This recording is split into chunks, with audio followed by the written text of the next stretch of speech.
fashion is going through a lot of changes. I would say it's been going through changes even before COVID. But where do you think fashion is going to go when the world gets back to some hint of normalcy? I think I have a really easy answer as I feel. After the Spanish flu and World War One, we had those years that we call them les années folles, which is the crazy years. It's in Montparnasse. It's exactly where I work. It's in this area. When we even talk about this year, it was the crazy years, of the can and the dance and the parties. I have to be honest, I think that the first month after pandemic, I know for myself, I'll be living in an airplane and I have to go and have a little bit of parties. But I think it's going to different years. It's going to smart years. And even those crazy years that we refer as crazy, at the end of the day, they were smart years because it's about Hemingway's coming to Paris. It was Charlie Chaplin. Mm-hmm. It was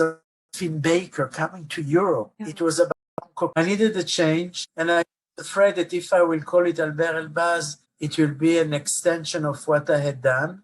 Okay. And will be expecting me to continue from the place I stopped. And or I took my name, Alber Elbaz, and it was A and Z. Mm-hmm. And I felt very symbolic to start from A again and to move to B and to C and to D. And so that was the symbolism of Alber Elbaz, A-Z. I could also call it like A-E, but then it would be like Albert Einstein, which also not bad. The factory came because, we as designer, we used to be couturier, we became designers, then creative director. And today we are also producers. We have to produce. And if we produce, I better do it in factories. And I like factories. I like the humbleness in factories. I like the fact that everybody is looking at you in eye level. There are no hierarchy. There are no, there is something simple and humble and truthful in factory. You took time off